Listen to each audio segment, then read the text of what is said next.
Welcome back to the Republic of Arsenal. We are live yet again. Premier League special. We're back in Premier League action. Unfortunately, it's going to be against Man City. Yeah, but look, we're gonna make the best of this. I've got backup tonight in the shape of my bro Albert. Albert, thanks so much for backing me here tonight. Yeah, no worries, man. Yeah, I said I'd come on your channel sometime, and I want to come on. So you've been nice enough to come on my channel. So yeah, return the favor, most definitely. Yeah, 100%. Great to have you. And I'm joined by two Manchester City fans. So first of all, Daps, welcome along. Congratulations on finding two of us. Must have took you a while. I'll get in there first before anyone else starts with them digs, because I know they're coming. And yeah, we know we spent a lot of money as well before you throw that one out there. But yeah, thank you for having me. Yeah, at least we won something. No problem at all. But yeah, you've literally answered my only question about spending money. So we might as well we'll end the show right now. Thanks for watching, everyone. That's good. No, yeah, we spent a bit. We spent a little bit, just a little bit. But yeah, no, look, I have a good friend of mine. As you were saying, I managed to find two of you, and believe it or not, this guy down the bottom corner literally lives about a 30-second walk from home.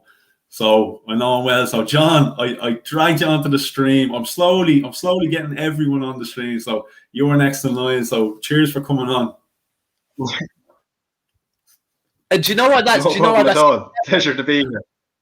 Do you know why that's even madder? That you've managed to find two Manchester City fans outside of Manchester. That is win-win. Because that's it. Yeah. No, believe it or not, there are, I'd say, maybe 6 or 7 in Ireland altogether. I'd say it's about as much as they fit in the Etihad on most games, isn't it? But yeah, no, lads, like I said, thanks so much for being here. I'm looking forward to this one. Anybody that's tuning in, thanks for joining. Please do throw your comments into the comments section. I see the Assembled is here, so big shout out to the Assembled. Always supporting, so really, really do appreciate it. Remember, smash the like button before we get cracking. So look, before we get into the actual game itself, Albert, since Arsenal are a home team, I'm going to start with you. Sorry. Yeah. Can I just, before we touch on City and Arsenal, yeah, I think there's one thing that all of us can agree on. What a win tonight for Everton. It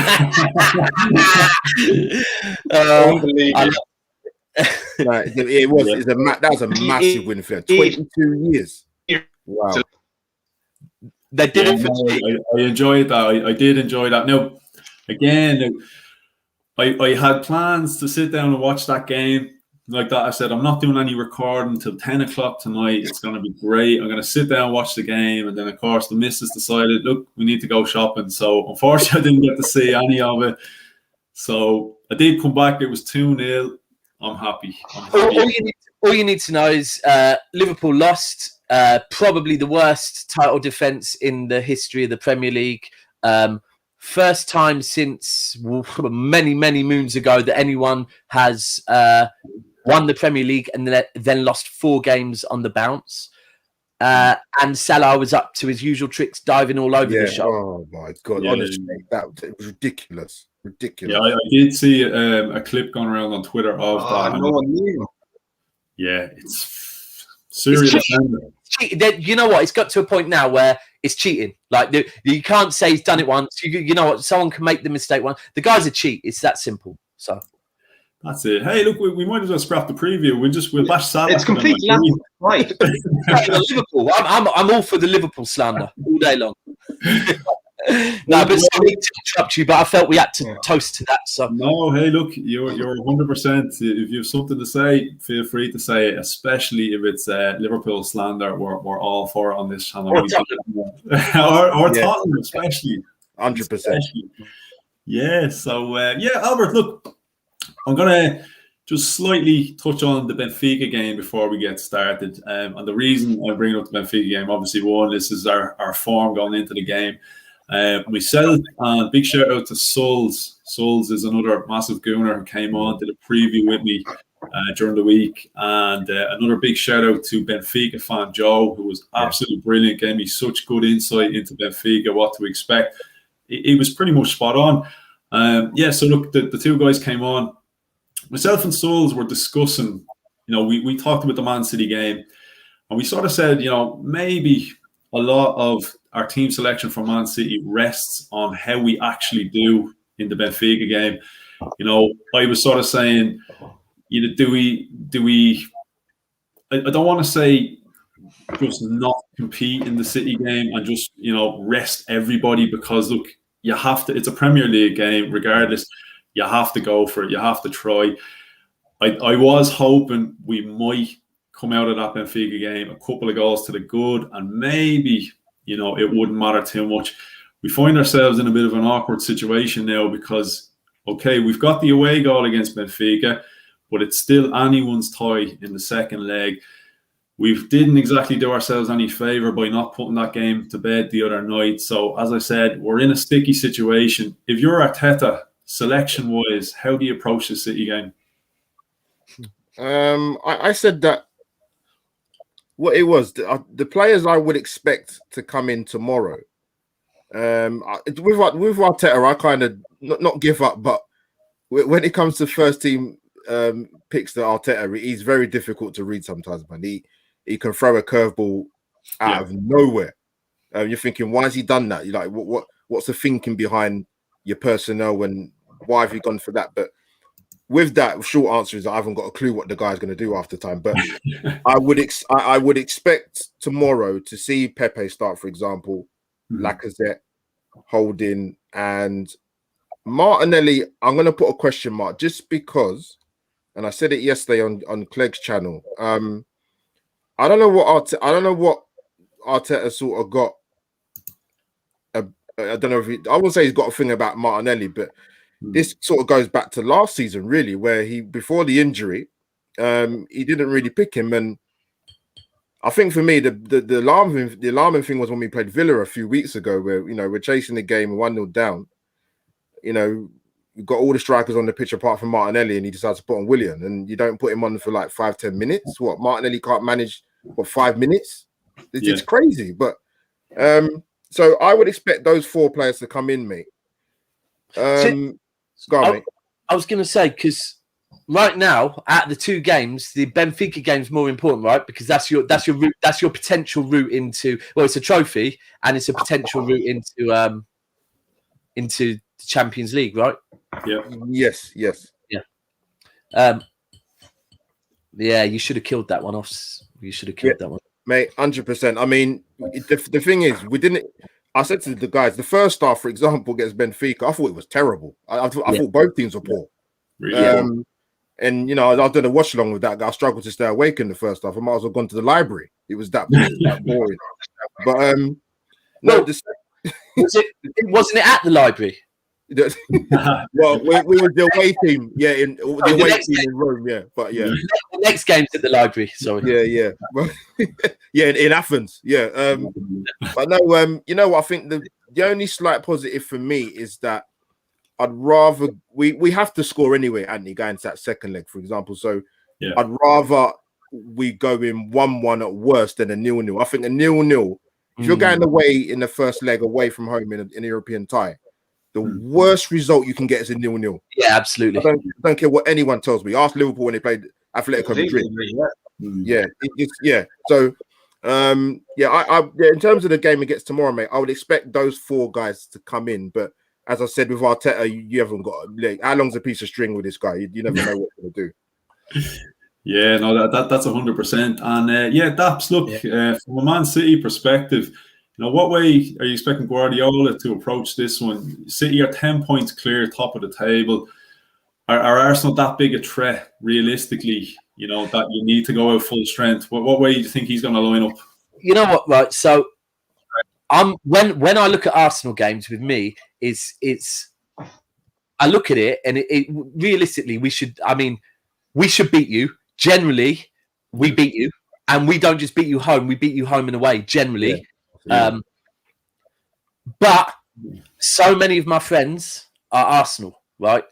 That I fear this game every year because it's the one that brings the biggest backlash if we lose. So so I'm nervous for that reason. But realistically, we should win it. One thing you were saying about you're not sure what team you boys are going to pick. Well, welcome to our world because like you don't know, is Cancelo going to play on the right? Is he going to play on the left? He's going. I think Cancelo could be the first player to get in the Premier League Team of the Year twice. But the big ones are obviously De Bruyne is now fit. But to be honest, when he came on the other day, he got his range straight away. First pass, sensational. But he was blowing after only 15 minutes. So, secondly, we've got Mr. Whip is back, Ilkay. But the one thing I always think with Pep, and I remember when we played Liverpool in January 2019, sorry. And De Bruyne had been injured for a while and he was back in training. And a few people going, Pep's got to start him. He's got to start him. And I said, he won't start him. Even if he's fit, right? Pep believes in the system, right? Now, if you rush a player back like Jose keeps doing with Harry Kane, right? That tells the opposition that it's not the system. You're relying on individuals. Now, Pep will not ever make Manchester City about individuals. So I don't think De Bruyne will start.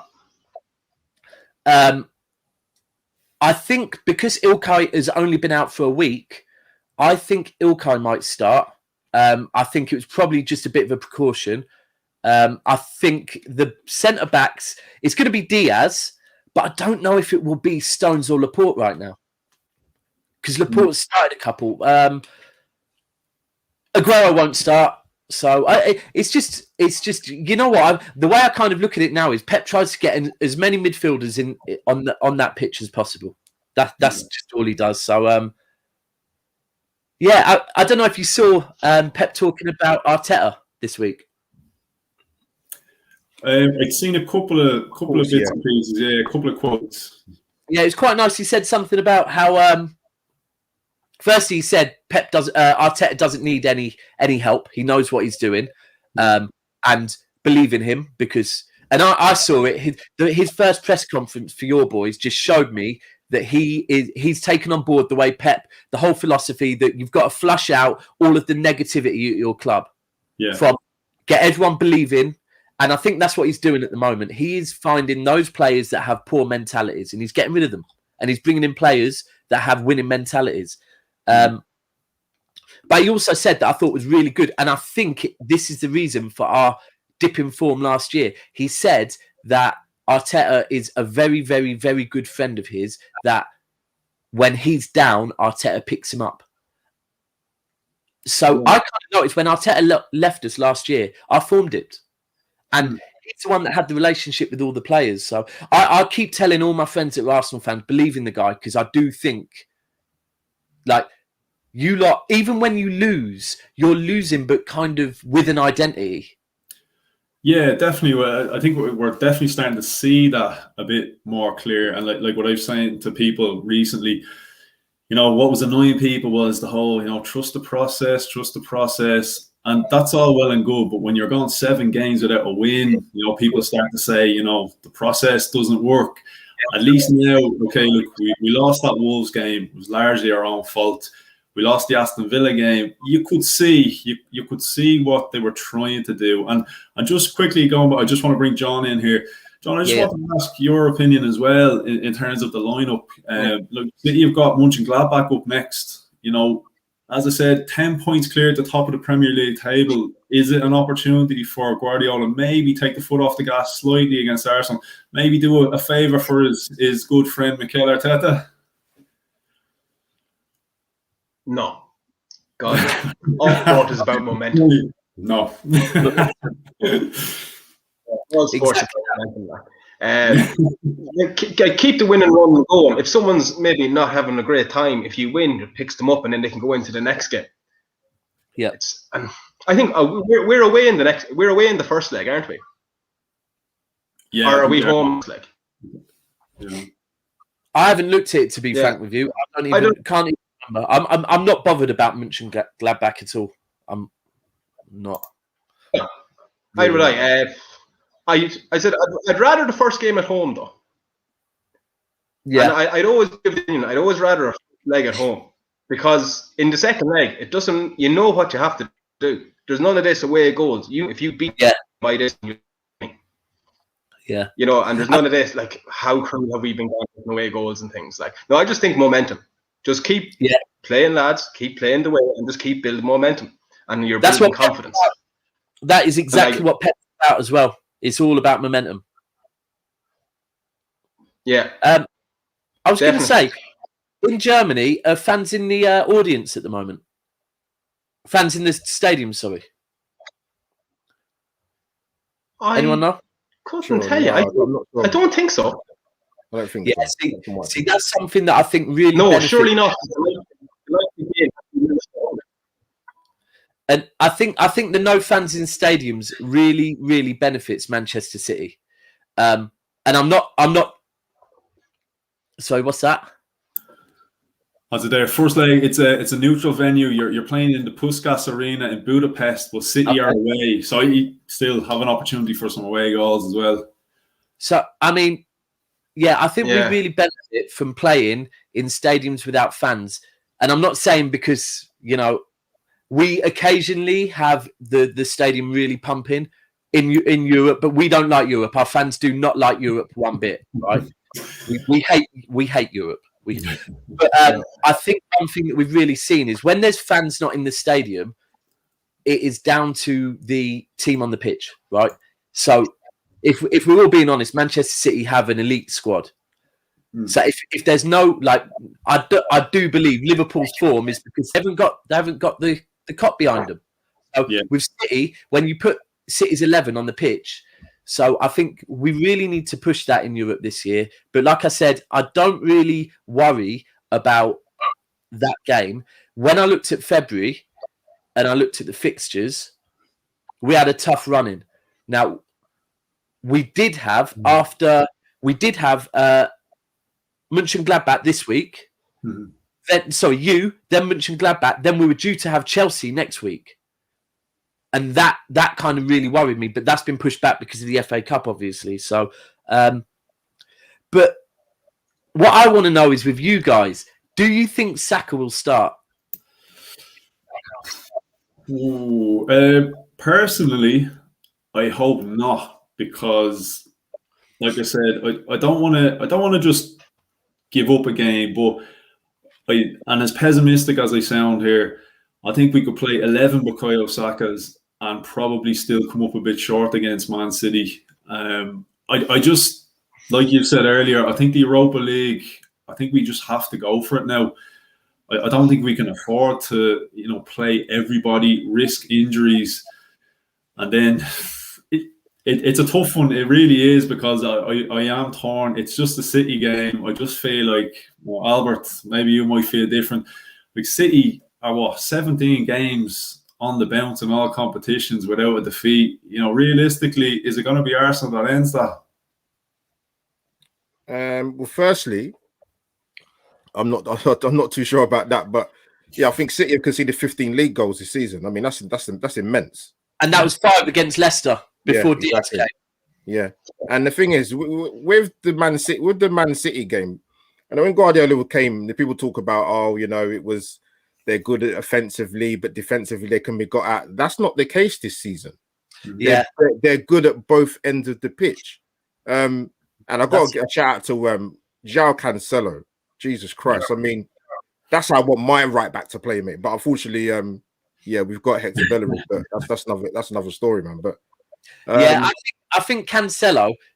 Pep said something the other day that when we bought him, everyone was thinking, this flying wing back. Right, but he said then you see him in training and you see a player that can play in the middle of the pitch. And this year, I'm so happy that this year he has come. But the other thing is that Portuguese mentality. People do not sleep on the Portuguese mentality, right? Bruno Fernandes, Bernardo Silva, Cancelo, they're all getting it from Ronaldo. He is making this generation of Portuguese players that are coming through. They're obsessed with winning. That's all they want to do is just win, win, win, win, win. He's been unreal. I just want to flip it real quick, right? That obviously we said a minute ago that the Europa League is your route into Europe. With Liverpool, because I've been saying recently, these next couple of games for Liverpool will decide their season. Because I still say Liverpool could finish second because they win one game that can change everything for them, right? Yeah, 100%. Yeah. But I said it's their next 3 games. Well, their first game they've lost. So now with the way Liverpool are going, with the way Tottenham are going, right? Arsenal get a little run together. It's definitely doable to get. If you want Champions League, yeah, you're not going to get. But Europa League, I think you're stuck in a really bad predicament at the moment. To be honest, with which one to go for. Daps, you know what the problem is? Because this is the thing that sort of the Arsenal fans they drive us mad on Twitter or social media, whatever, because they're going but other teams are losing games, they're dropping points, but we're doing it as well. So we're not good enough to capitalize on it. So that's the issue. But I think the best chance of us to get obviously Europe, not even, let me rephrase it. The best chance for us to get European football, not Champions League, European football, is via the league. That's a different mindset. But it's a slim chance because there's still some good teams left in there, even if we get through past Benfica. Yeah, absolutely. So it's going to be tough, man. As for Saka, quickly, sorry. No, I don't want to see him play tomorrow. Nah.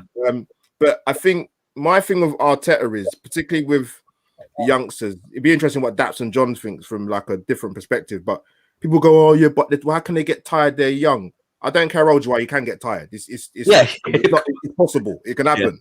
Arteta's got to manage it a bit better in terms of. I'm surprised he hasn't taken ESR out the team a bit more than he had. I think he's only done it once. Saka, he's played quite a few games, so I will be very surprised to see.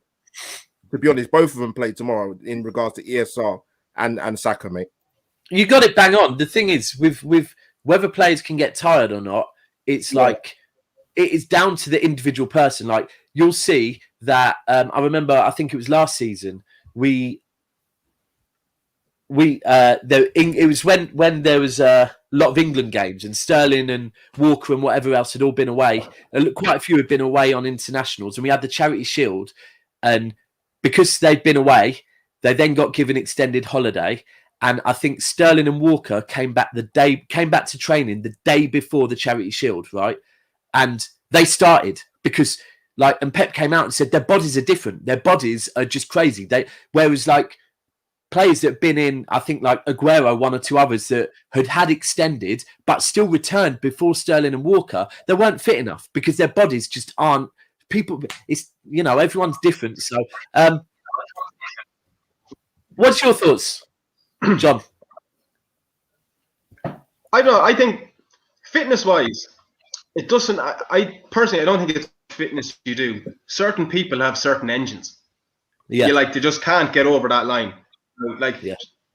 Just going to go on a mad tangent. UFC, Conor McGregor will never have the fitness to win intense fights, and it goes back to football. You can have some older players that are kind of like journeymen. They have big engines. They wouldn't be fit, but they'd have big engines. It's kind of like the ability to take punishment, say, more so than just fitness. Even muscle elasticity and all that sort of thing. It's different people's muscles have different rates of recovery, and depending on everyone's different. People have to play as the train. They should only ever be doing 20 minutes training, sprinting, and then don't even bother running laps and just things like that. I said, Anthony knows me well. I'm a massive rugby fan, and every individual player on every professional rugby team has an individual workout program designed to their body.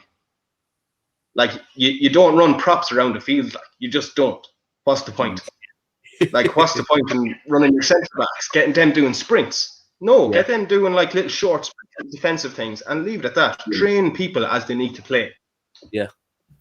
Oh, 100%. That's the way it should be. And that is the point of having coaching teams. It should be tailored to each individual. And like my biggest fear is like that, like Albert, you were saying, it doesn't matter, how young, how old, everyone gets tired, everybody suffers burnout. You take Jack Wilshere, for example. Like look at the career he went on to, well, sort of say the career he went on to have or didn't have.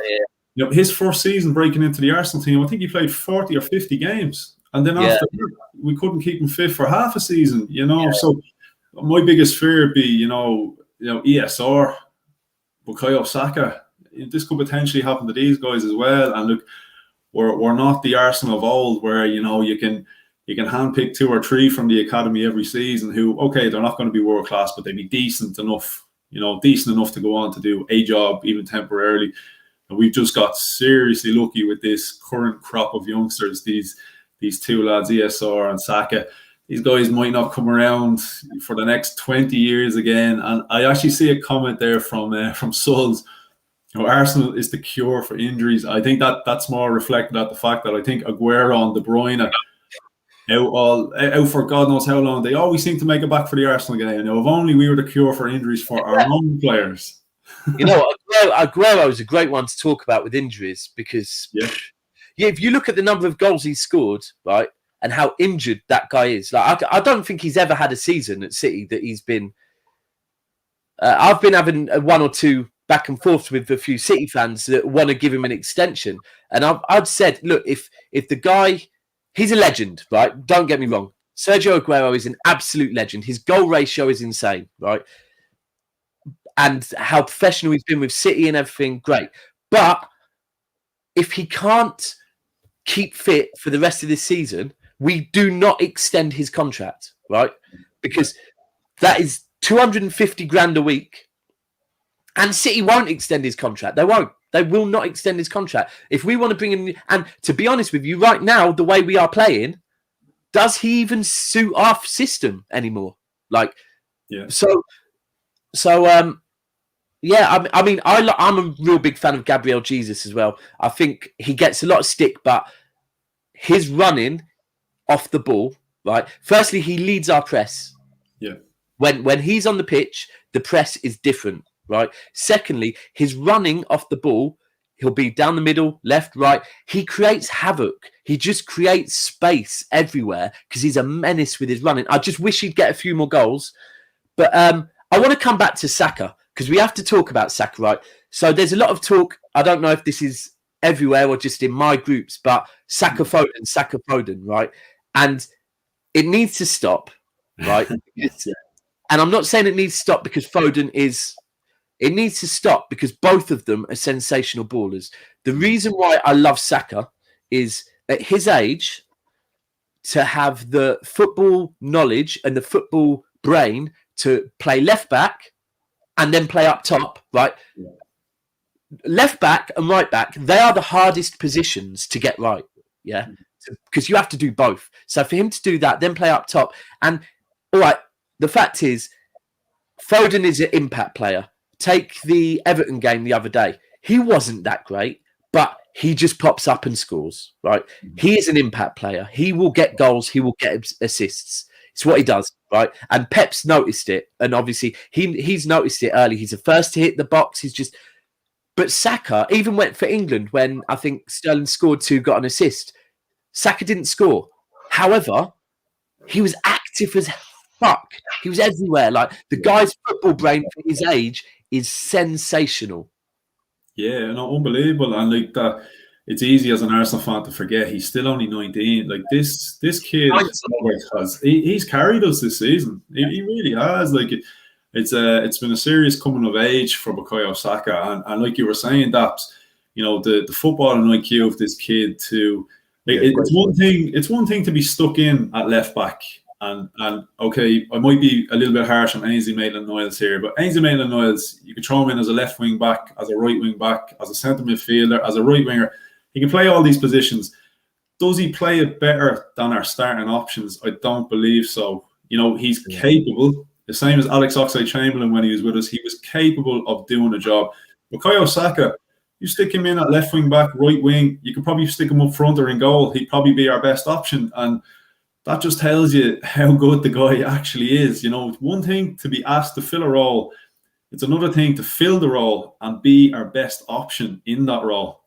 Now, I think personally, he really needs to be given a position and work on it, because you don't want a lad of that talent to have to play so many different positions and might fall between bar stools. You know, he might never be a left winger or a left back. He could be, kind of like a James Milner, that when you have your full squad, you might know where do I put him in. Yeah. He needs to nail down, or not nail down, but Arteta needs to assign him a position, that primary position. I think right wing seems to be the position for him. Yeah, you know what it is with Saka. I think if Arteta's honest, right, he's probably never going to come out and say it, but I mean, I said it with Saka. He's played a multitude of different positions, which is for me why he should get a bit more credit than he does, sort of media-wise. But I said towards the back end of last season, and definitely from the Community Shield, this guy needs to play the right for free. To me, it's obvious. It's just he's got the footballing IQ, like Daps said, to even though he's on the opposite side of his natural foot, got the football intelligence to know when to use his right. Even the games where he's not been fantastic, he's always got a moment where he produces. He did it the other night. We played Brighton 3 days after Boxing Day. Didn't have the greatest game, but made the impact. Roasted Webster, the centre back at Brighton, and got set up Lacazette for the goal. He's always there at the key moments at the right times, which is what Nicolas Pepe doesn't do consistently. Yeah, you know what it is as well. There's another player that is like that, right? And for City, and I laugh about it now because his numbers are undeniable, right? But he will score goals with his shin. He will score goals with his side of his head. If he's through on a one-on-one, he will overthink it and he will think, do I shoot? Do I try and take it round him? And he flops it. However, his football intelligence, his understanding when to pull back, the way he knows where to be, the right place at the right time, Raheem Sterling, right? And there is a lot that needs to be said about players that listen to their coaches, right? And clearly, and I think Saka is one, Raheem Sterling is one. These young players that, like, Raheem Sterling is not a talented footballer, okay? Right? He's quick and he's willing to listen and learn, right? And that is it. Like, you watch people like Greenwood, for example, hit the ball. Techers, absolute techers. You watch Sterling hit the ball, none whatsoever. But his mentality, his work rate, his pace, all of that is, and people underestimate these players that just are willing to learn. And that these are the players, and that's why I know when people are talking, the other one that gets put in the mix with Foden and Saka is Greenwood. And I'm like, don't talk his name around these men no more, because like, I understand he's going through a lot and whatever, but the fact is he's naturally gifted, but there's something wrong with his mentality. Like, these guys are and Pep actually said about Foden this week. So everyone saw Foden as David Silva's replacement, but he's been playing with Foden out on the wing. And what he said is that he can play both roles, but he's not intelligent enough to play the kind of the deep line centre midfielder, the creative player in the middle at the moment. He's not. It's not to do with the fact that he's got energy. That's not why I'm playing him out there. At the moment, he doesn't know when to slow the game down, when to pick the pace up. He will get it because it comes with time, but he's a young player. Like, so he doesn't know these things yet. He's around the right players to get these things. And a lot of Foden's development has been kind of not really documented, and it's now coming out. Like, Ilkay has come out and said, Pep's invested a lot of time into Foden. It's just, as City fans, I don't know if you'd agree with me, John, but at times, have you felt like, does Pep even rate Foden? Yeah, it's. I don't trust Pep. I don't. He says half the time. Like, I don't personally think. I think he's playing Phil a lot on that because he has to, and there's a lot of pressure on. Now, well, not just playing him, but in previous, and he seems to talk about it. It sounds a bit like our Like, I thought that was Ross had a great game. And negativity into it after. Like, you say to him afterwards tomorrow, but why put it out in the press? I think there is pressure. I just thought it was harsh. There's 100% pressure from the top to play him, because the City chairman does a kind of like video at the end of every year talking about players, and in the summer he was talking about Foden, saying how his development is as important to Manchester City as anything else, because we've invested so much into our academy. He's the Manchester boy that has come through. It's the first one that really, we've had one or two that have gone elsewhere. He's the first one that's a Manchester boy, supported us our whole life, been a mascot.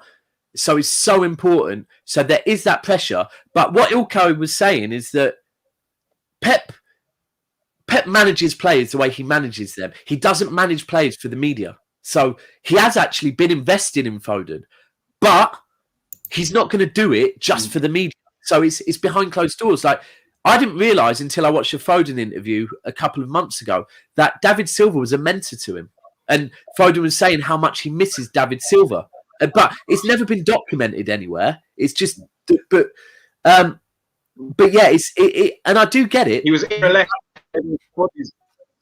Sorry, say that again, John? Oh, just that, like, he was always told to be elect, but no one ever thought to have, like, it was always just Foden was watching kind of stuff. Yeah. That there was never documented the feedback that was given to him. Yeah. But I think he's done a good job with Foden now. When you look at it, he seems to be, him and Saka, I think, for me, are levels above any other youngers. It is, you have to say, Saka's 19, Foden's nearly 21. So, you boys, is Saka been at Arsenal his whole career? From young? Yeah. Tail end boy, Tail end. So you've got to try and keep hold of it, man. He's a good one.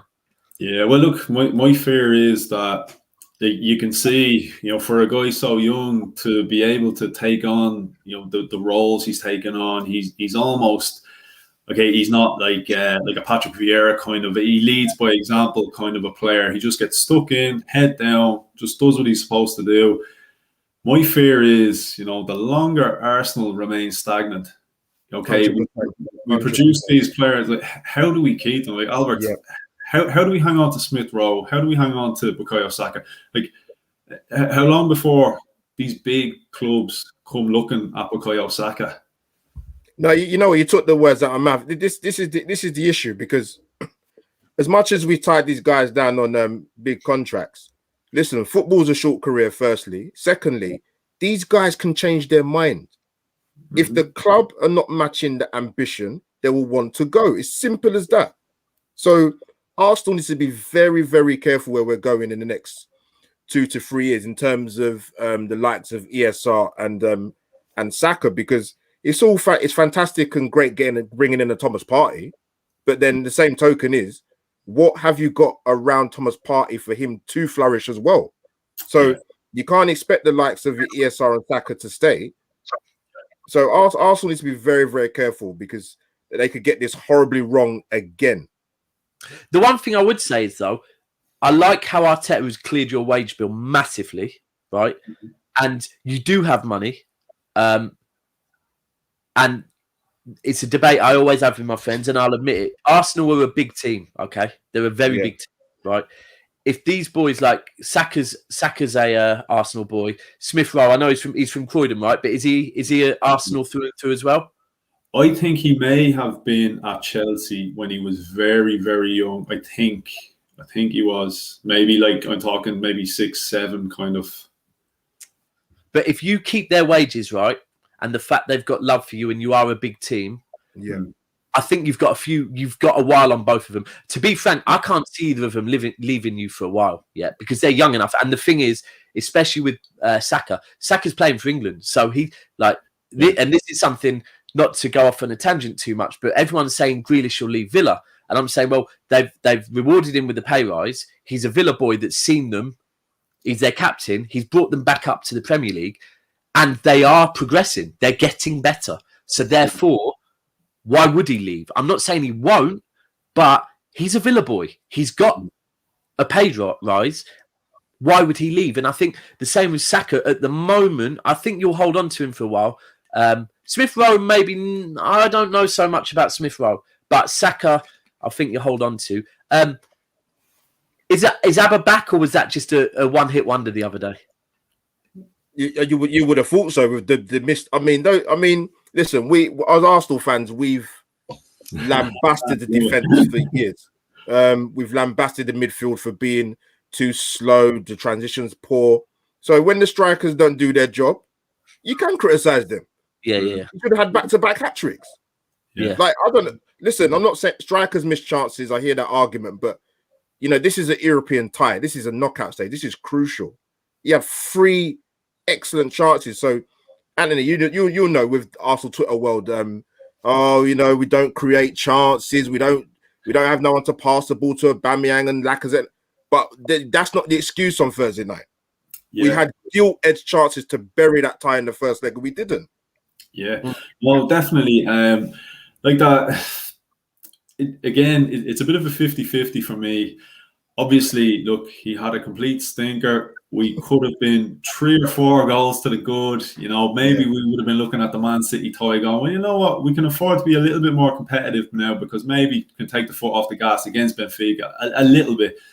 That unfortunately wasn't the case. Look, it's obviously a concern when you're top goal scorer, over the past few seasons, your highest earner, your club captain, your best player, your talisman. This is the guy that's supposed to be putting these chances away. It's definitely a concern when he's doing what he did the other night. Yeah. The only thing, completely, yeah. No, the only thing I will say is at least we are now providing him the service and the opportunity to miss these chances. Whereas, a couple of weeks ago, if those chances fell to him, they were probably the only 3 chances he would have had in about 5 or 6 games. At least he had them all in one game. And you make a good point, because I said this yesterday on Clegg's show.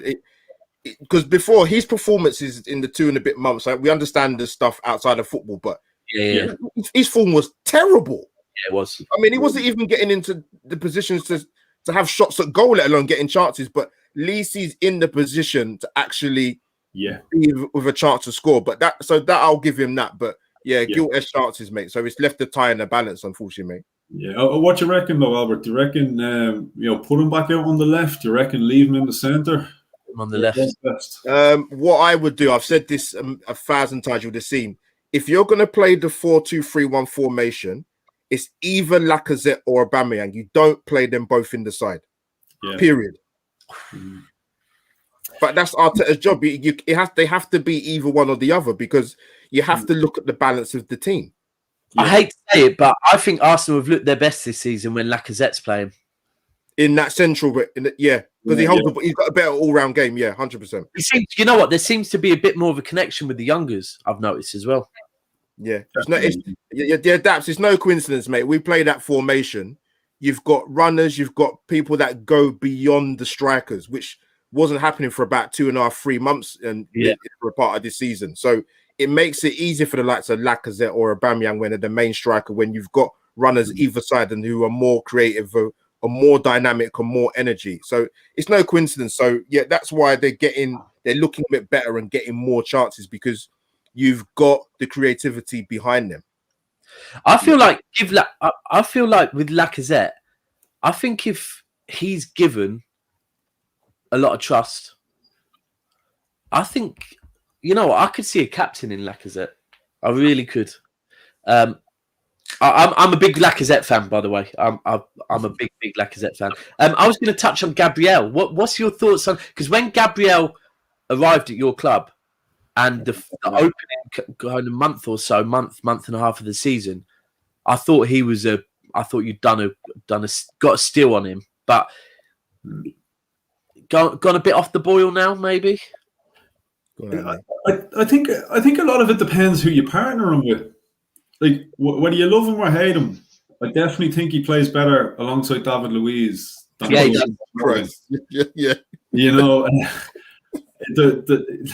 I hope he's playing smart though, because yeah, I know. He's probably I know. thinking one of them has to do a decent job. It's a controversial one. I just think what I'm hoping it is, is just well, maybe a couple of things. One being the language barrier at the moment. Maybe his understanding of the English language isn't the best, so it obviously it helps. You know, it helps to have David Luiz beside him. You know, you know what? I've never even realised that in my head. They're both Brazilian, aren't they? Well, that's it. Yeah, you know, and then even having the other night, you had Cedric, who speaks Portuguese, yeah. left hand side as well. And then actually, I kind of joked with someone the other day about playing Willian. I said, Willian is going to play a vital role for us. We need him on the bench as the Portuguese communication on the sideline. We cannot afford to have him on the pitch. He's too important to the sideline. Do you know what? Joking aside on that, right? I've noticed this with City. So City now, if you look at it, we're predominantly Portuguese speaking. Yeah. If you go back 4 or 5 years ago, we were predominantly Argentinian Spanish speaking. And there has, like, if you think back then, it was more, we had Aguero, Tevez, Otamendi, Zabaleta, Argentinian, David Silva, Negredo. We had quite a few Spanish. That's Spanish language. Now we've slowly transitioned to Cancelo, Bernardo Silva, Diaz, Gabriel Jesus, Edison. So I actually think managers do this. And at the beginning of the season, when Diaz came in, I said, do you know what? That's Diaz, Cancelo on the right, Edison in goal, Bernardo Silva kind of playing as a 3. And I'd never realised with Arsenal, it's just, you lot have got 2 Brazilian centre-backs. But I hope David Silva, I'm sure it was against City a few years ago, right, where I think it's one of the games where we were up maybe 3 or 4-0, and you got a free kick, and David Silva came running forward to take the free kick. And I was like, if I was a midfielder or forward after David Luiz, he'd had a shocker, I'd be telling him to fuck off. I'd be, don't you think you can run up here and take a free kick after you conceded 4 goals? But at times he's a good, at times alongside the right person. Mm-hmm.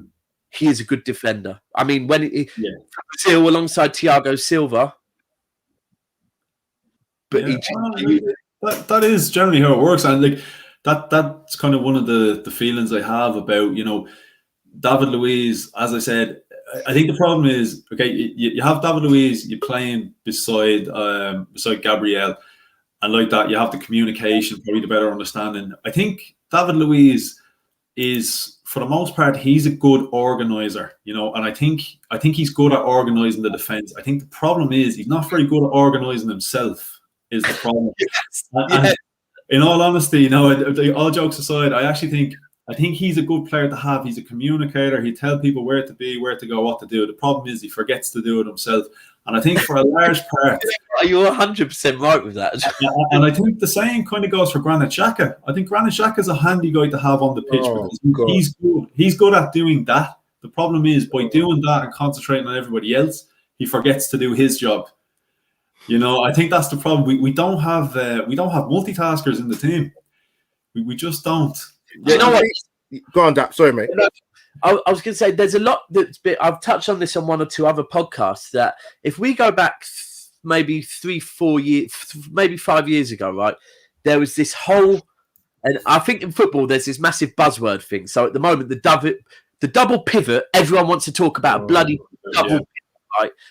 Like it hasn't been going on forever, but just not called a double pivot, right?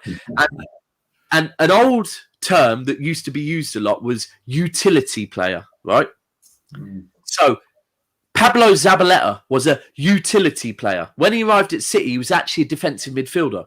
And he played in a few different positions. And earlier on, when someone said about Saka needs to be given a role, and Zabaleta got given the role as right back, all of a sudden, people are like, oh, he's sensational. Oh, but when he was a utility player, he wasn't.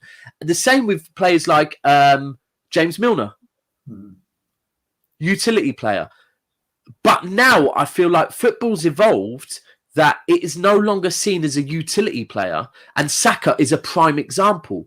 A player that can play in multiple positions is such a benefit to teams, and I think that's why we've bought Nathan Ake, because Nathan Ake can play central. He can play on the left. Yeah. I believe he was bought to actually, once we had a full, because when we bought Ake, people saying, "Is that your company replacement?" I was saying, no. He's not the company replacement. We're buying another one. He's just a left-sided defender. I actually think he will probably play on the left. And if you look at how we're playing now, because Ake's now back fit, I think Ake could start playing on the left because he's intelligent enough to move forward and play in the middle of the pitch, which is what ultimately. And this is the other thing: when teams line up on Sky, they're going, "Oh, City are playing the 4-3-3 or the whatever." Football is no longer like that, right? Depending on where the ball is, who's got the ball, it is a different formation. You notice Manchester, and the Chelsea game was massive, like really showed it when we played Chelsea. At one point, we had the ball pinned in their final third, right? And literally every single Manchester City player was in their half, and it was impossible for them to get out of that final third because everyone has pushed up and are playing as ultimately either wingers or in the box, or they're playing as kind of defensive midfielders. So to recycle the ball, just to be that extra man, like David Silva used to just float around the pitch, giving people options.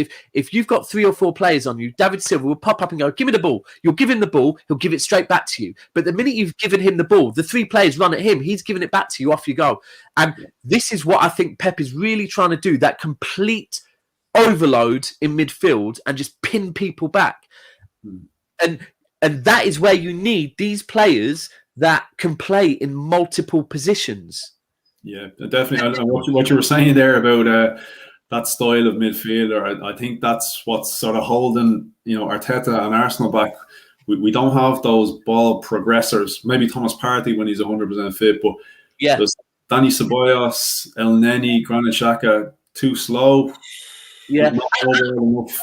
Take too many touches, too long on the ball. They just don't progress the ball. They really don't. It's too safe. It's all just too. Anthony, sorry, I was going to say, Daps, you mentioned it about Lacazette earlier, and you'll probably vouch for me, but he probably have his own opinion about Lacazette. With our fan base, well, I'm going to say with me, with Lacazette,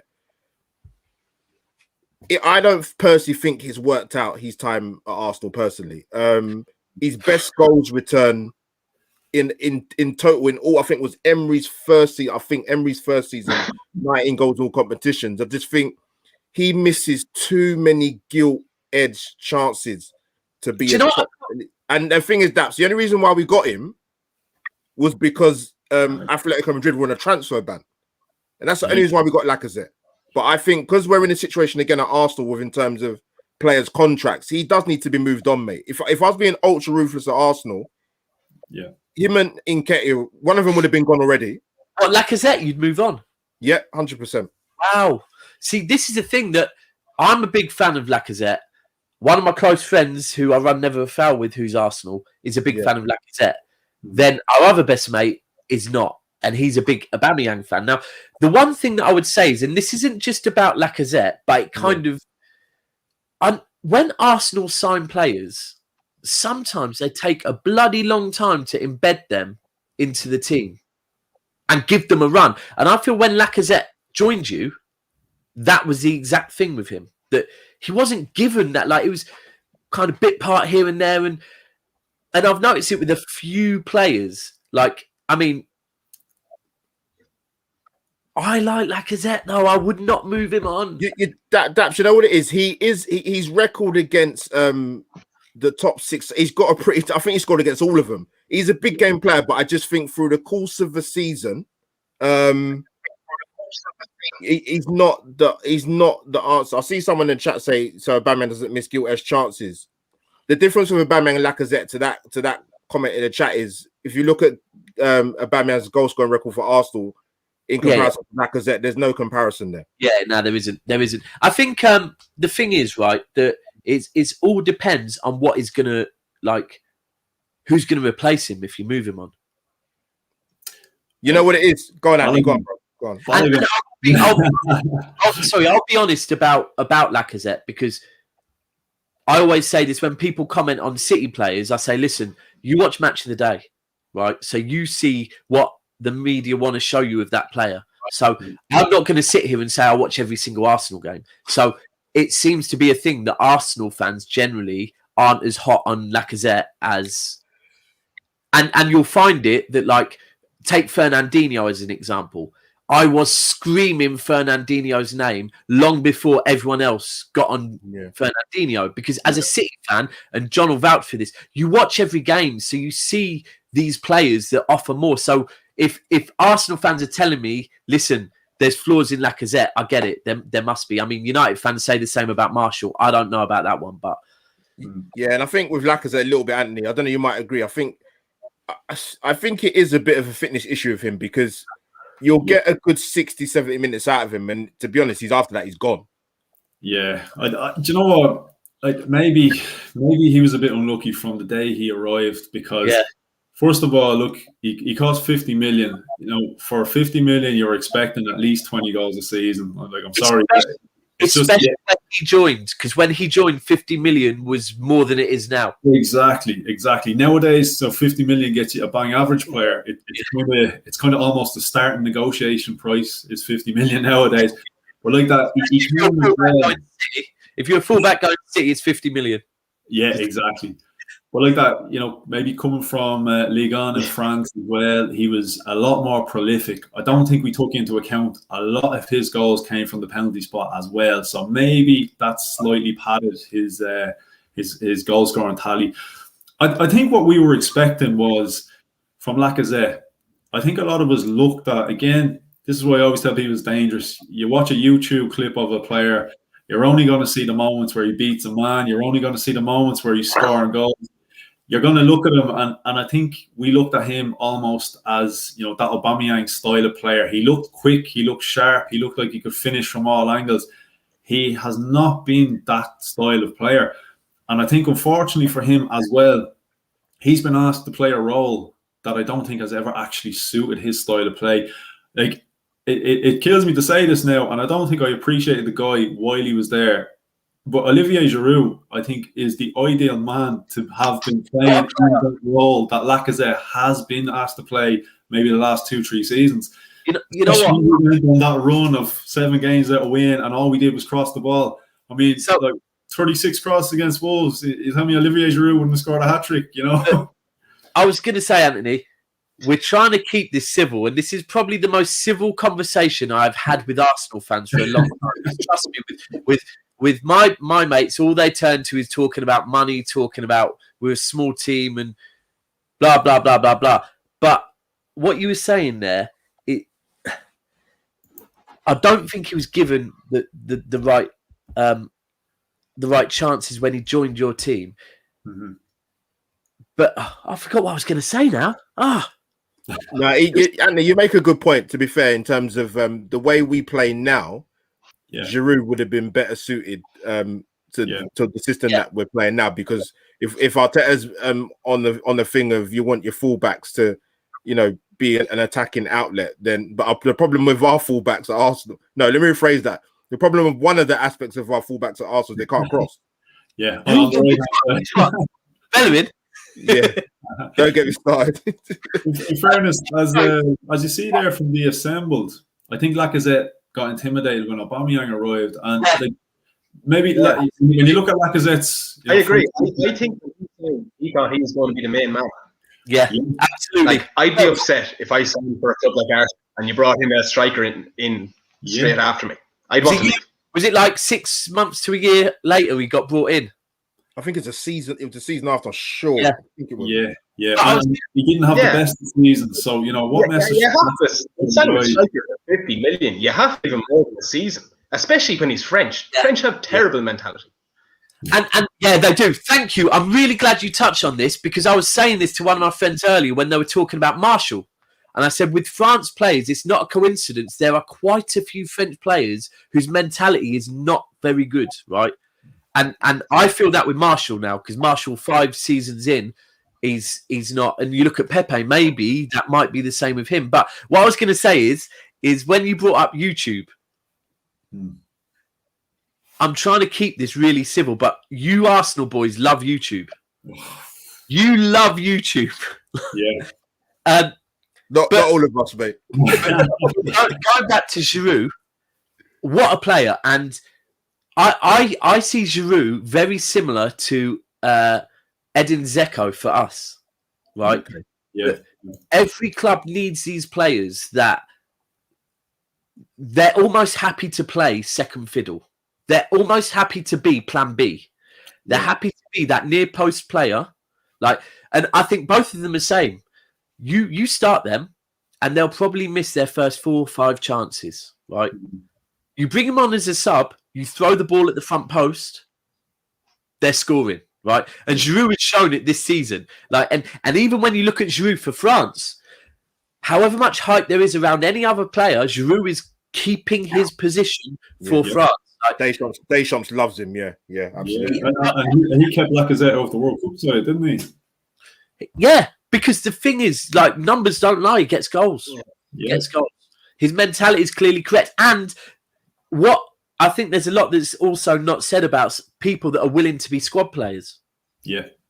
There's certain egos that can't be squad players. They throw toys out the pram. Whereas these players like Dzeko, these players like Milner, to be fair, these players like Giroud, they're happy to be squad players. And when they come on as a sub, they're happy to come on as a sub and do their job.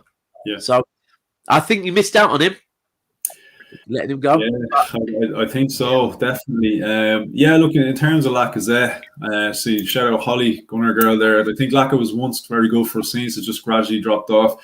Yeah, I think it was a kind of, he didn't start well and he kind of picked up and just kind of, gradually dropped off. Like, to me, especially, John got it bang on. John got it bang on. It was the fact that if you think when he came in, he didn't get embedded straight into the starting 11. Yeah. Right? And then after that period, Aubameyang came in. Yeah. You know what it reminds me of? A couple of seasons ago, we signed Maro and Shamak. And he went on a run of scoring form. I think he scored what was it, 10 goals or in 10 games or so. He went on a crazy run, and as soon as Van Persie came back to full fitness, he was put back on the bench. And I don't think he ever scored again for us. And then ended up at Crystal Palace and wherever else he ended up. And a lot of these strikers, especially, they're very confidence orientated. And that's why even in defense of Aubameyang, he had a shocker the other night. But I think the worst thing we can do, is bench him now. Look at Werner. Yeah, I think sometimes it doesn't work for all players. Now, some players, say if that was Thierry Henry, for example, had a game like that, he would come out the next game more determined than ever to make sure he did not do that again. Aubameyang, I don't know if he has that same mentality, the same characteristics. Maybe he's the type of striker that's going to play on his mind, and he's going to play worse the next game.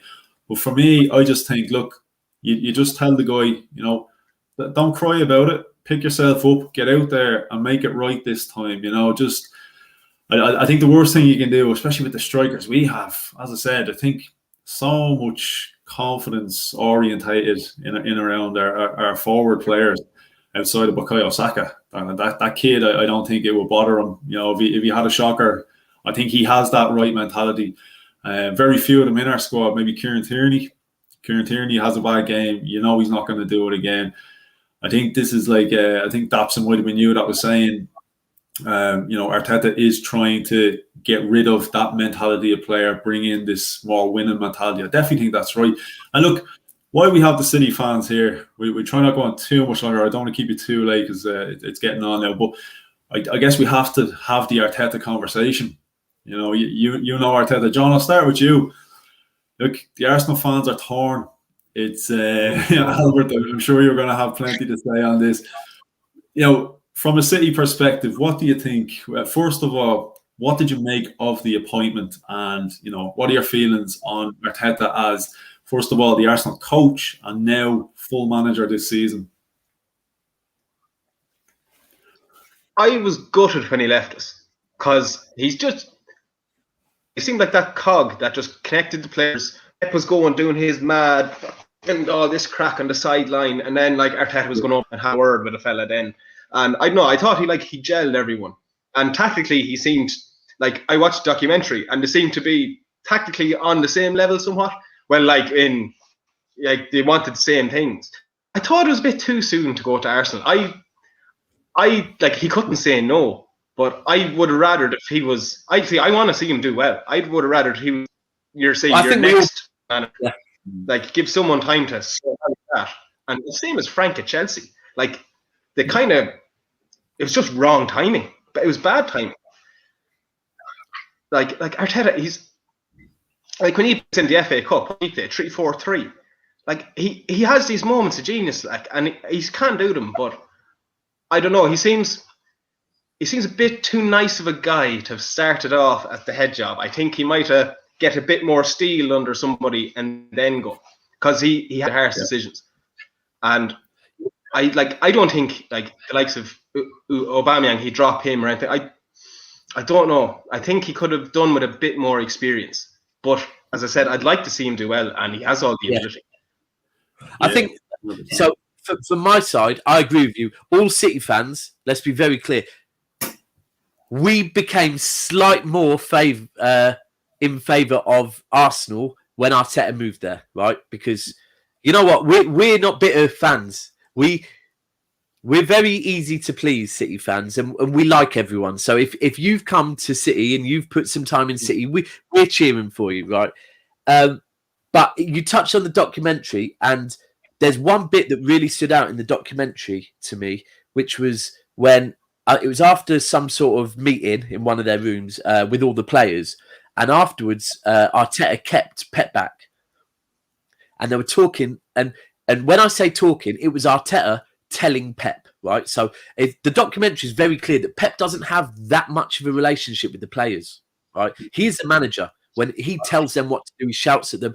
He's got, and when he wins Manager of the Month, he always makes a big deal of bringing in all of his team, because it isn't just him; it is a big team. Like the two guys that watch all the videos on the, and Arteta had kept Pep back and said Raheem is really killing Raheem that the other night he missed an opportunity that would have won us the game.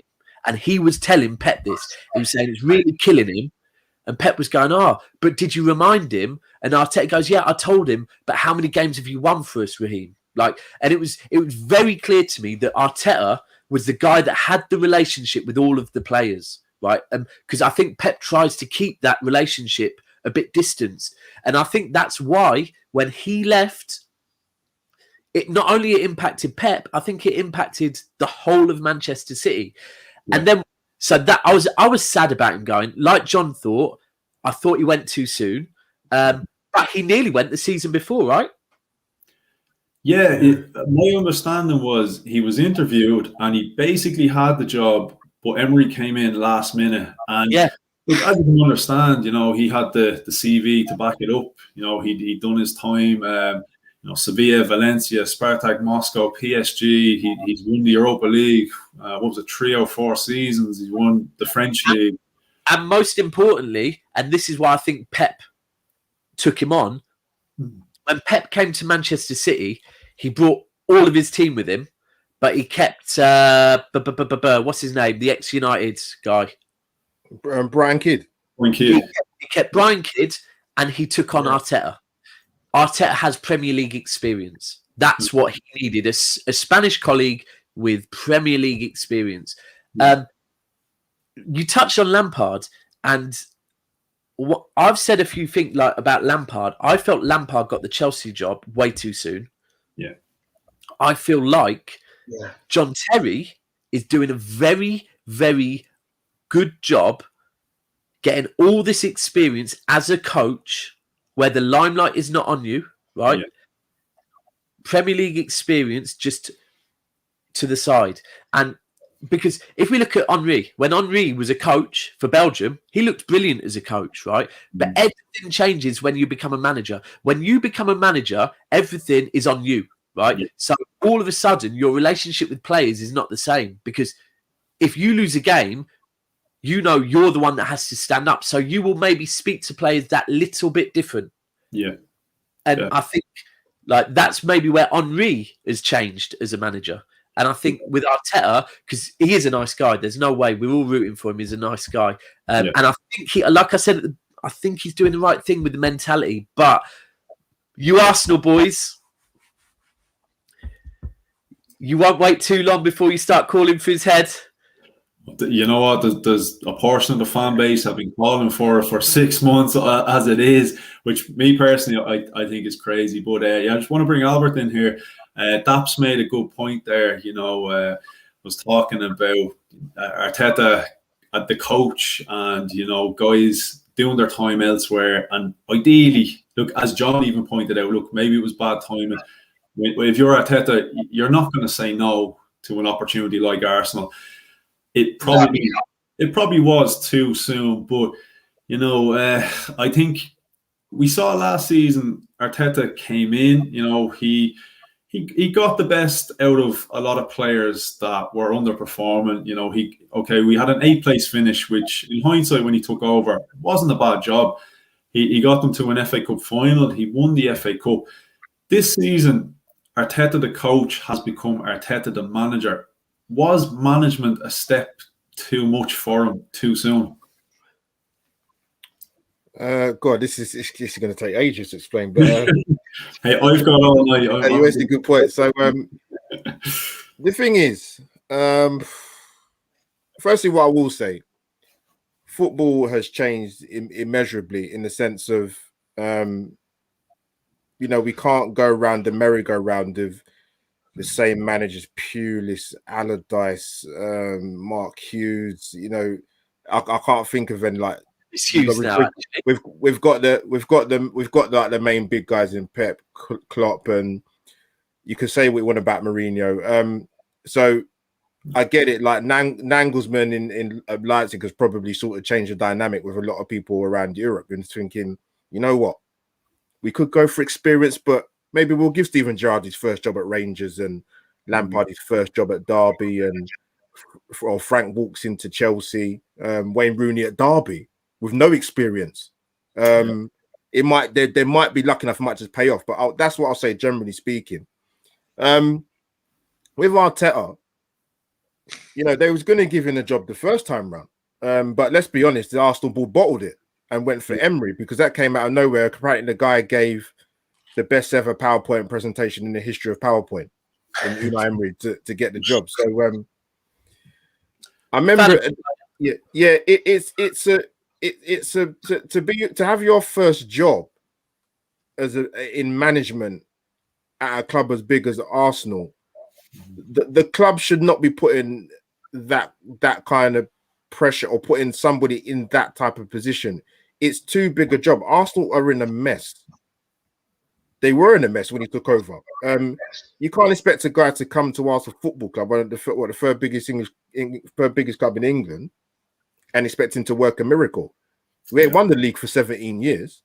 We've been out of the Champions League for 5 years now, is it? Yeah. It's. I mean, I don't know what I don't know what the board were expecting him to do, unless they are expecting this kind of build-up, and they are going to give him time. That's the thing. Yeah. Sorry, that's the thing. Yeah, Daps, that's the thing, mate. Like, this Arsenal board haven't got a clue, man. They got to the latter years of Wenger, knowing they didn't have a plan of who to get in, but that's your job. If it's down to me, everybody had their point of when Wenger should have gone. For me, it was 2014. Irrespective, whatever that result was of that cup final. Yes, we went on to win it. I'm not saying in that 6-7 year period we would have gone on to win a league title, because I don't think we will. I don't think we'll win the league in the next 10 years. Look at Liverpool. With that board, you get a different board, anything can happen. But with that board, I agree with you. I hear you, but Daps, you know what it is? And Anthony definitely agree with me. I look at Liverpool, right? Liverpool are a massive football club. They've had some unbelievable managers, unbelievable footballers. They could not get over the line for 30 years. We're 17 years in. There's going to be a lot of bumps on the road. This is going to go way past Mikel Arteta. I just don't think he should have been put in that position in the first place. I think for the fan base as well, because that is the biggest thing. The amount of pressure that comes with that Arsenal job is, I don't know. At some point, it will maybe disappear a bit, but that's the problem. I think with Arsenal and Man United, it's the pressure of the media and the fan base is just insane. Yeah. Yeah, so I see that comment. Yeah, Pat, Arsenal. Whether you believe or not, we are a big club, mate. Just look at our history, mate. Yeah. You don't get 13 league titles and 14 FA Cups if you're not a big club, mate. Yeah, I don't smoke either, mate. I don't smoke, so I know what I'm talking about, mate. That's a Tottenham Hotspur fan. I will just point out. Are you joking? Oh my god! Listen, this week, I've had a couple of Tottenham fans coming at me this week, and I'm a defender of Tottenham. I generally, when all my boys at Arsenal go at Tottenham, I'm like, boys, you can't talk about Tottenham the way you're talking about them at the moment because they're finishing above you every season. So I generally defend them until the other day, a Tottenham fan started trying to talk to me, and I just thought, do you know what? I'm not going to defend you boys no more. Until you win a trophy, don't you dare talk to me because I said Tottenham could literally be top of the league with one game to go and be 6 points ahead of everyone. They still won't win the league. Yeah, but you know what it is. I think to sort of wrap up on the Arteta thing, Anthony, is Arsenal got a big decision to make because if this goes the way of, we're already out of both domestic cup competitions, right? We ain't won an European trophy since '94. It's a long time. I'm old enough to remember that. If we don't win the Europa League and finish outside the top 6, are they going to say, you know what, we're still going to back Mikel Arteta? That's a big call. That's a massive, massive call. So how many shirts you're selling? It mightn't be money-wise, but if Arteta has a week to prepare for every game, it could be a very good season for you. Didn't Liverpool do something similar when they were completely out of Europe? They had a week to prepare every single game. Like, if he doesn't have to worry about midweek games and things like, I said, you're getting rid of Ozil and the likes of that, it could track. And the fact that you're not in Europe, there's not as much pressure, maybe not as much pressure to get back into it. It could be just that little step down to take a run. That might have to happen. Yeah, that might have to happen. And the thing is, but knowing that Arsenal bought the way they are, I wouldn't trust them as far as I could throw them. I don't think they have any contingency plan whatsoever. So I think for that reason, Arsenal won't get rid of Mikel Arteta. I think he will get the summer. But my feeling on the whole Arteta situation is, I think first and foremost, anyone who's listened to me before knows I am not a fan of KFC. I'm not a fan of Stan Kroenke, the whole Arsenal ownership, the model. Like it's a whole other podcast in itself. Yeah. Itself. It's the club in the background is a complete shit show, and everybody knows it. My initial feeling on the Arteta appointment was like most of our appointments, as in Raul Sanyehi, Ivan Gazidis. It's a quick fix. It's somebody to put in a position, not necessarily the best person for the job, not necessarily the most capable person. It's just a body to put in the position that is there to do a job. I don't think the initial or the overall result really matters to Stan Kroenke. I think had we been like that, a club with a different mentality, like right now, Man City, okay, they want to replace Pep Guardiola in the morning. There is no way in hell they're appointing a coach that has not won silverware. They're not appointing the biggest. They're only appointing the biggest names in football. They're not going to take a chance like that. Our ownership is completely different. I think they're looking at and they said, we're bringing in an ex-club captain. He's willing to put up with us. He's popular. He'll get the fans on our side, and he'll be a temporary fix and keep them happy for a little while. But the long-term ambition, like you said, I mean, it is a podcast in itself when we talk about the ownership of clubs. One of the things that I love about City is how well we are run. And it's not just even to the fact of how the amount of money they've invested into Manchester, how they've actually tried to keep. We're called the citizens because we are like the communal club of Manchester. They've kept to these values, right? They've invested money into housing in the area, and but then away from that, the structure of, you know, like Rio touched on it. It's not Rio. Neville touched on it with United when United started talking about giving Rio Ferdinand this job and someone else, and Neville on Sky was like, what qualifications do these players have to be getting these roles at my football club, right? 100%. And that's the thing with Manchester City. And let's be 100. The two things that Manchester City wanted from the minute the owners took over was either Pep or Messi or both, right? So what did they do? They went and got the directors of football and whatever from Barcelona. They went and got his friends from the board, and there's actually ex-Arsenal player, Van Bronckhorst, I think it is. Yes. About a year ago, because apparently he's done all his badges and City gave him open access to come in behind the scenes and just start. Because they're already looking at who is going to be the potential replacement for Pep Guardiola. Like, it won't be... I hate to say it because I love Pellegrini. Pellegrini was a stopgap. We were always chasing Pep Guardiola. There's no coincidence that the man that came in before him happened to be Spanish and happened to be more than happy to step aside when Pep was ready. It was just... It's all planned, and it is a separate thing. Yeah. I think you boys... before you got rid of Wenger, I was saying when there was, you know what, Wenger needs to leave. I was massively, that's not going to change nothing. Wenger's covering for your board, right? Yeah. Wenger is a very professional man who is covering for your board. He's not admitting that your board are not backing him. They're not doing this. They're not doing that. Give Wenger money. Wenger will win the league. Okay? It's that simple. So he just backed your board and was professional. Wenger's not the issue. It's your board. It's the same with United. I mean, Ollie's not good enough, but neither's their board. Yeah, no, you know what? To be fair, Wenger was culpable as Gazidis and the rest of them, to be honest, mate. Wenger treated like it was his own personal money. Yeah, true. And that was the problem. It wasn't. But I don't know. Maybe he was a shareholder. That's it. And you know what? I'm not going to lie, Albert. I don't know if you got Wenger's book. My God, it was the most disappointing thing I ever read. Really? He didn't tell anything. Just like his 22 years of management, he just. Anthony, I'm glad you brought that up actually, because I wasn't remotely tempted to get the book. I was told people you should get it because. The type of man Wenger is, he wasn't going to come out and upset anybody. Yeah. You know what? The only thing Wenger will say is that he could have signed this player.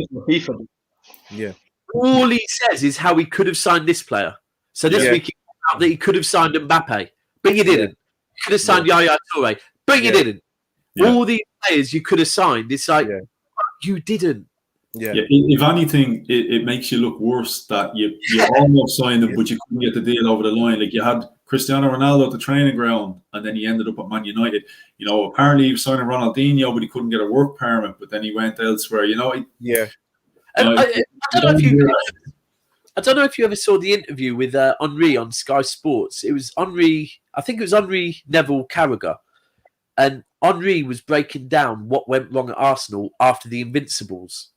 And he was saying that kind of the stadium, if you look at the quality of players you bought when the stadium happened, nosedived. But he said, and I'm not knocking this player because I love him, but Wenger became obsessed with Fabregas. And everything was about playing around Fabregas. And it was just... So it was all played to Fabregas's qualities and this and that, and that's where you look at all the signings around him. We weren't bringing the same players in, so Wenger was too caught. Wenger was too caught up in trying to play that Spanish, the Barcelona way. And the problem with Arsenal, Daps, is we've had the players over the years. We haven't bought the right players around them to flourish, like a Fabregas, you know, the Sanchez's, the Özils. That's the truth. We haven't. We've tried to do it on the cheap, and that's the problem. Yeah. To be frank, John, we haven't, have we?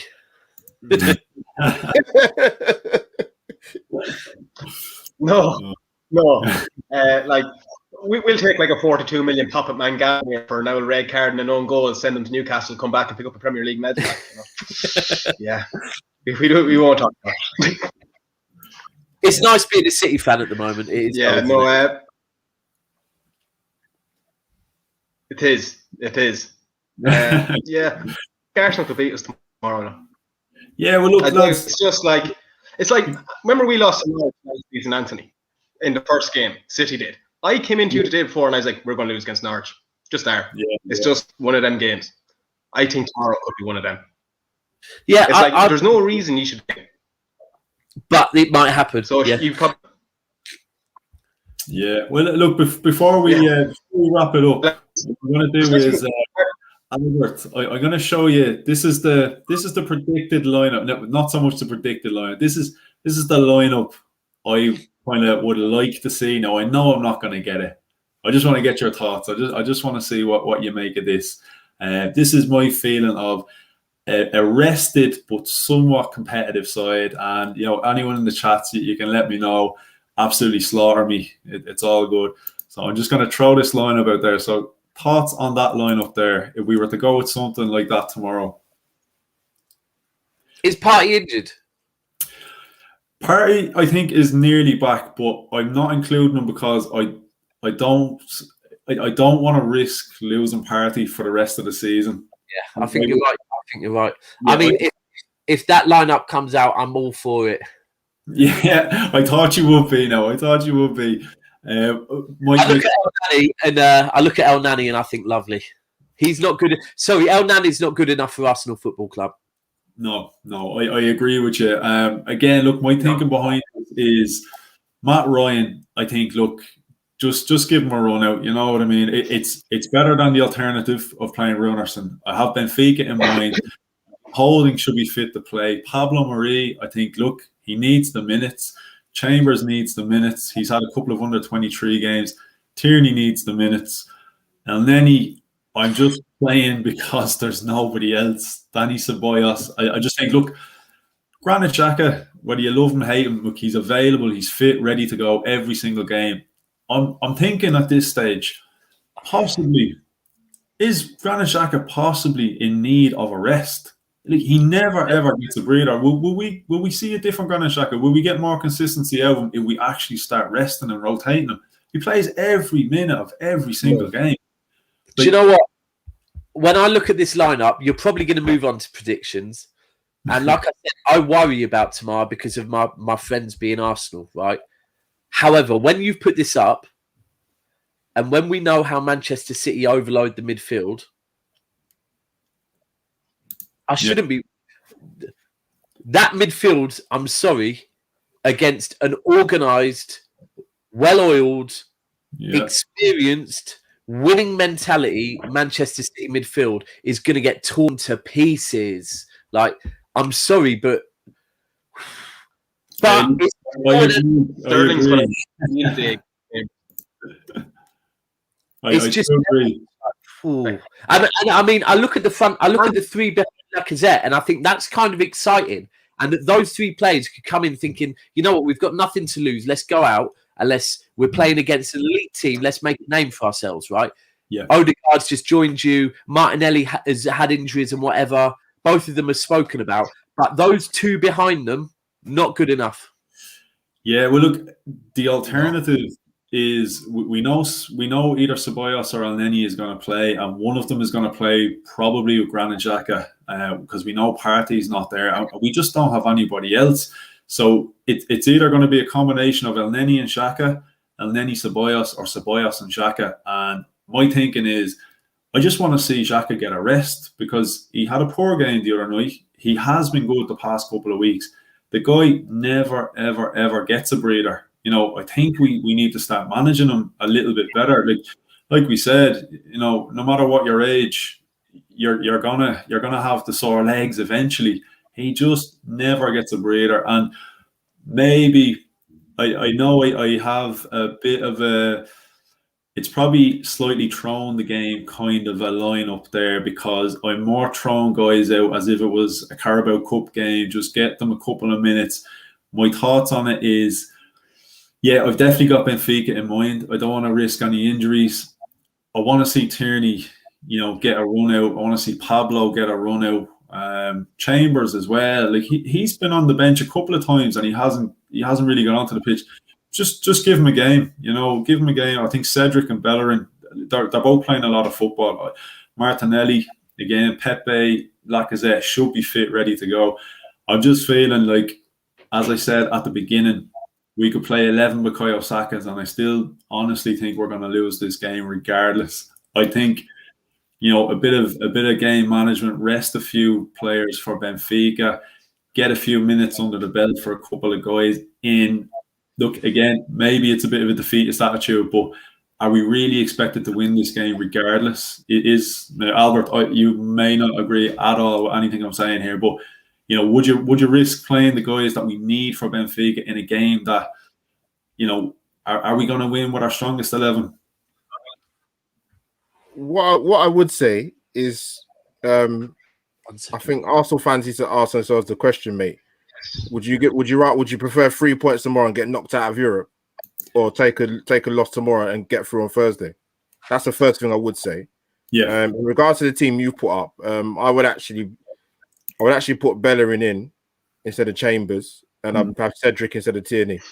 Yeah. But the rest of the team, I would go with that. But as we said before, with Mikel Arteta, you never know, man. But yeah, that's the only two adjustments that I would make. Because the midfield, Anthony, we're fighting it. We don't have that many options, man. No, we've literally only got Granit Xhaka. There you go. Other than that, so yeah, no problem with that team, mate. Other than the two changes I said. Yeah, no, 100%. Like I said, I don't know. I honestly don't know what way we approach this, because we lose tomorrow. Let's say we heavily rotate and we lose the game tomorrow, and then we go get knocked out of Europa League. People are going to be saying, well, you know what? You should have played for the 3 points. You really should have played for the 3 points. We go out there tomorrow, we give it our all, we play our best players. Okay, we come out, let's say something crazy happens, we come out with the 3 points, then we lose a couple of players for the Benfica game, and then ultimately we get knocked out. I'm just feeling that our league form isn't consistent enough to see us over the line for 6th place. Exactly. I just don't know. And again, look, it could be one of them. You look back at the end of the season and go, that 1 point that we may have got in this game, or 3 points, whatever, could be the difference maker. I just don't know. I just think while we're in the Europa League, I think we just have to go for it. I really do. And it kills me to say that, because you've got to treat every league game as being serious. It's just this particular league game against Manchester City, unbeaten in 17 games. Our form is up and down, to say the least. I think the biggest thing is, the other week I was on a pod and another fan got asked, how do you... I haven't got my glasses on, but that's Jay. What's he saying? He's going to back City to win if Arsenal field that team, basically. I'm sorry, but like I said, Jay just got it bang on. That I'm here worried because, and I'm looking at that team and thinking, wow, has it got that bad for you boys? I'm not even trying to come for you, but that is when you're coming against a team that has these experienced, comfortable on the ball, will part. And that's why I think Xhaka probably needs to start, because he's probably your most experienced. He's in it. He's probably Swiss. Is he Swiss? Yeah. Swiss. Yeah. Bit of a hatchet. But honestly, I look at that and I think, I started the season saying it was a big season for Rodri. Gundogan, I was kind of like, he's had a good 6 months in 2019, but apart from that, big Bernardo Silva fan. Those three, Then you put maybe De Bruyne or whoever else is playing up top that's going to come back into the midfield. Then you've got Cancelo coming in, Zinchenko, whoever it is. Your midfield on paper is going to get ripped to pieces. However, this is football, and this is why I actually think you might be better throwing out a load of youngers who just like, boys, this is Manchester City, who are 17 games unbeaten, right?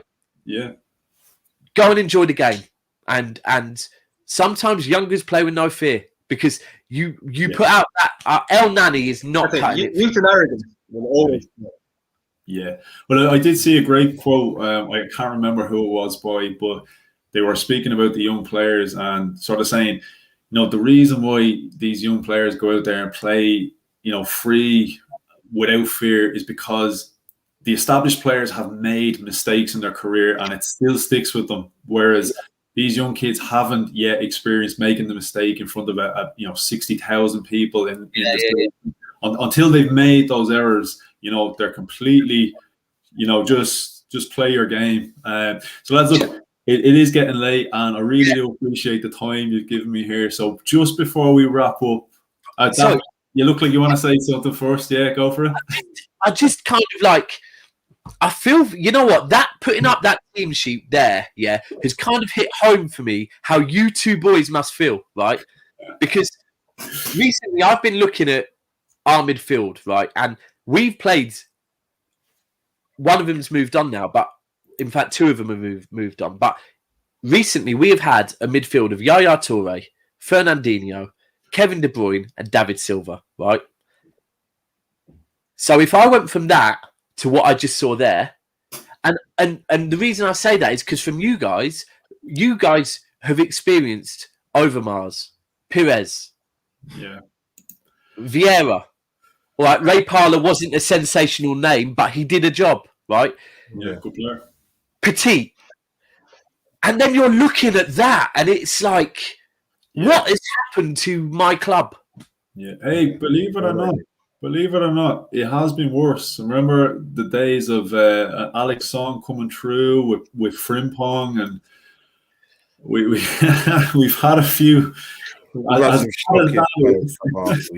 Silvestre, Squillaci, Stepanos.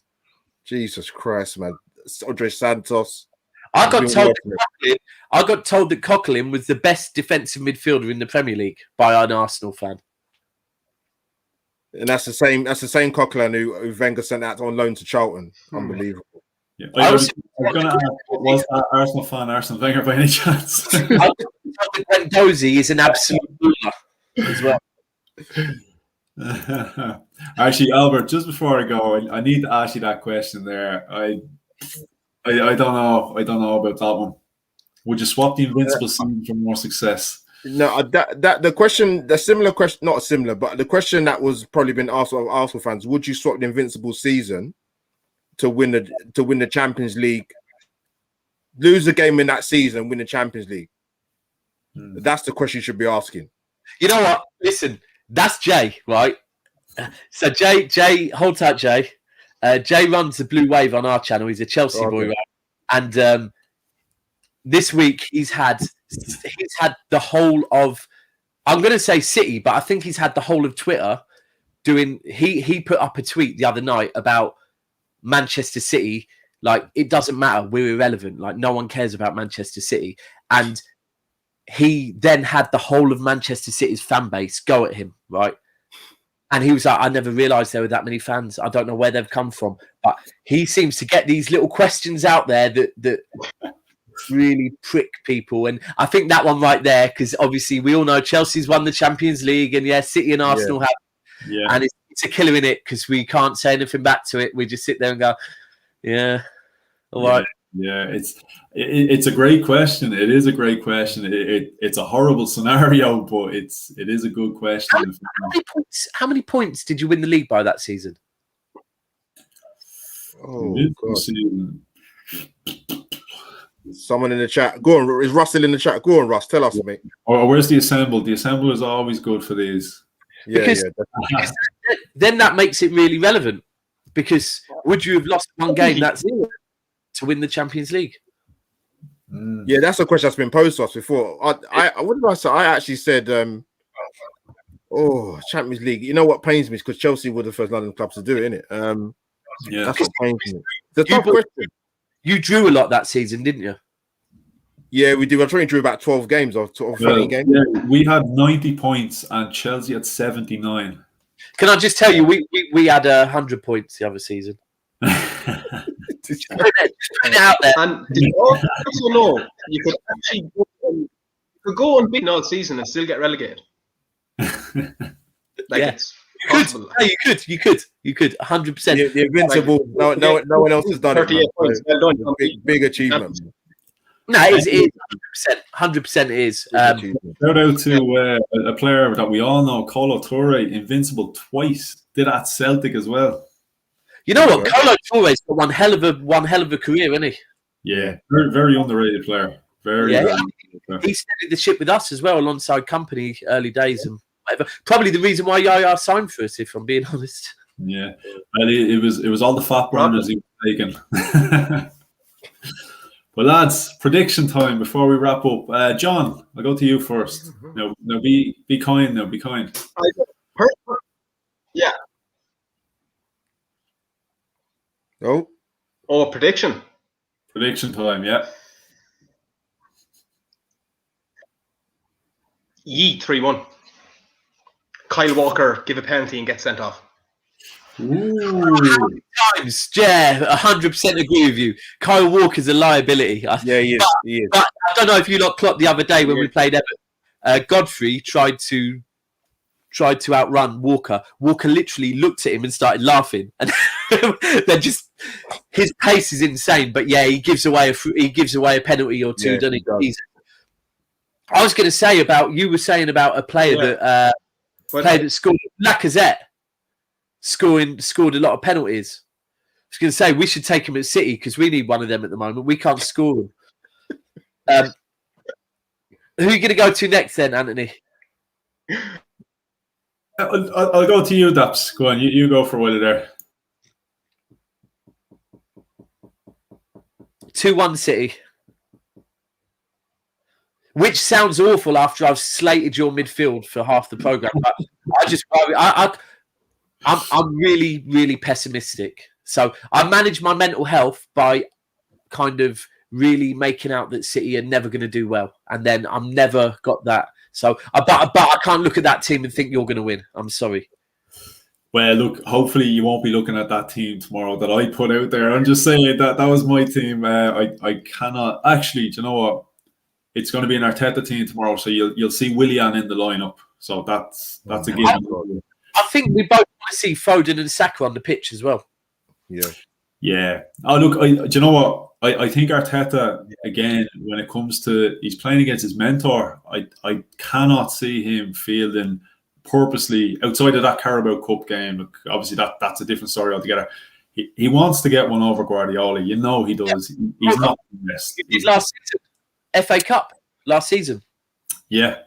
I said, if only it was an FA Cup tie tomorrow. So, Albert, what are you thinking? Yeah, like my good old mate Hillsy would say on Guns and Yellow Ribbons podcast, I think Arsenal might win 4-0. No, it's not joking. Not 4-0, man. No, man, I think, you know what? I think, to be honest, I think City... Give us a goal, I think. No, I think City will win 2-0, you know.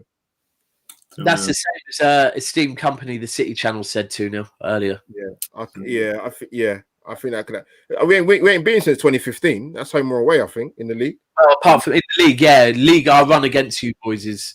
I think one thing that really helps us is your stadium is so.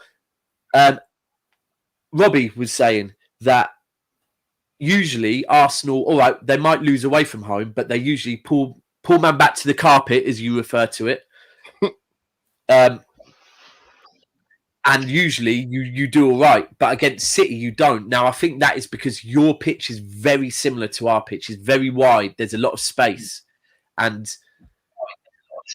looking at that team, Jesus, it could be bad for you guys, you know. Yeah, well, look, Albert, I take 2-0. I would. Obviously, I want an Arsenal win, but look, if we can keep it below a cricket score, I think we'd be doing well. I just think at the best of times, I'm not confident playing City. This is a City team on a 17-game unbeaten run. Like, yeah, we've got our work cut out for us. Possibly an eye on Benfica as well. I'm going to say 3-1 to City. I'm going to say like that maybe we might get a penalty or something out of it. You know, VAR is screwing people left, right, and centre. It's our turn to get a decision this week. We're going to get it, but it's not going to count for shit. But we're going to get one. We have to get one event. I mean, that again, that's a podcast in itself, because that is just, it's not even worth talking about anymore, because it's just, we don't know. I don't know anymore. Like, Yeah. So, lads, look, gonna wrap it up there. You have been absolutely brilliant. I really, really appreciate your time. I want to give a big shout out to everyone in the chats. Absolutely. Thanks so much for liking, subscribing to the channel. Please do. You'll see the ticker going down below. Follow the guys. You know, give them a shout out, lads. Before we go, Albert, where can the people find you? Yeah, pleasure coming on. Good to meet the guys, John and Daps, man. Yeah, definitely, man. Follow you guys on social. But, link up again, 100%. Yeah, definitely. But yeah, Albert JTV, easier to find. Twitter handle AUM57. Don't even think about subscribing. Just do it. That's it. And Daps, where can you be found? So, Cave. Don't worry about me. Never a foul. Just never a foul. Any platform, never a foul. Just never a foul. That's what I'm going to say. Yeah. John, we are in the process of setting up John a Twitter. We're going to get him his own channel. We're going to get him an OnlyFans channel. You can get him talking rugby. Yeah, 100%. I don't know if anyone's into boxing, but Josh Kelly lost tonight. Josh Kelly, yeah, you know, usually we have Joel knocking about there. Actually, good shot. JG's Fight Talk. So anyone who's into boxing, Joel is just a great guy, great Arsenal fan. JG's Fight Talk. So definitely check it out. So lads, thanks again for your time. Thanks everyone for checking out the broadcast. Look, hopefully City will be kind to us tomorrow. We're due a VAR decision. Let's see. And look, hey guys, maybe we get together for the after show, maybe at some stage next week, and we'll talk about whatever unfolds tomorrow. So lads, thanks so much. Thank you. Cheers, bro.